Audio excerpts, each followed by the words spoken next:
I first understood the power of mentalism, the mind power, to have a thought, to see it, put it in motion in your imagination, turn it into energy, into the body, and it flows and creates your experiences. I first began to understand this when I used to go fishing with my granddad, being Forte. Arguably, one of the greatest fishermen that ever lived. I ain't saying this because that's my granddaddy. I'm saying this because he's been witnessed by many as the greatest. But when I was a little boy, we would all go fishing. All the friends, my daddy friends, cousins, uncles, everybody. We would go in truckloads, and everybody would go with my granddaddy. And everybody knew my granddaddy was one of the greatest fishermen in the world. We would all go. We would all go to Walmart. Everybody would get the same worms, the same hooks, the same corks. Everybody had the same thing, going to have a good time. But after the first couple of times going fishing, I know when it was time to go, my granddaddy would have a bucket of about 60 fish.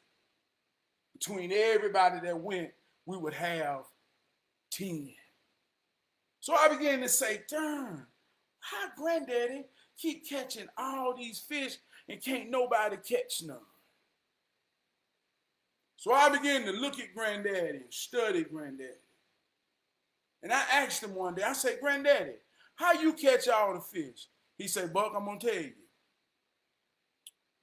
I can feel the fish and the fish can feel me. And I guess, Buck, they know my hook and they know that feeling and they come jump on it. I said, come on, granddaddy. He said, well, Buck, what you want me to tell you? What you want me to tell you, Buck? You see what I'm saying? So I began to look at my granddaddy. And I began to study him and realize he saw them fish jumping on his hook. And his willpower in his mind was so strong that he was showing me mentalism. And because that was my first chance of seeing it in real life, I began to study other different fishermen and what makes them different. Why does the fish always jump on your hook?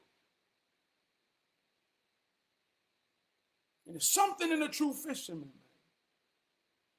He can see it. And if you can see it, you can be it. Alexa, what is the principle of mentalism? From hubpages.com. The principle of mentalism refers to the idea that everything must exist in a mental state, as a thought, before it can be translated into the material world.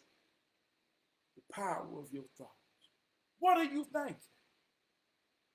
Think about your reality right now. This ain't good or bad. This ain't right or wrong. This is thought-provoking. We're talking about mentalism. We're talking about the isms of the mind. How do you work it? How does it work? The strongest muscle you possess in your own entity is your mind. Use your mind, son.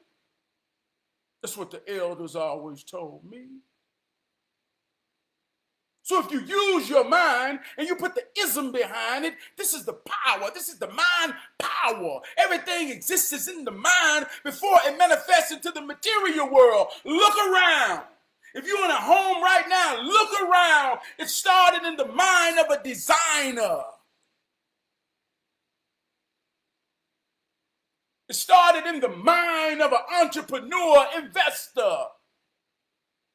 Someone saw a piece of lead, a piece of land, and had the idea of creating homes on this land. The idea moved into their imagination. Their imagination saw fit that it manifested into the material world, and you're living in a home right now that is a true reflection of one's thoughts. This is mentalism. This is reality. This is what it's made of. What are you thinking? Look at your life. What is the sum of your mentalism? This ain't deep. You are what you think you are. Who are you? What do you think you are? Who do you think you are? This is mentalism.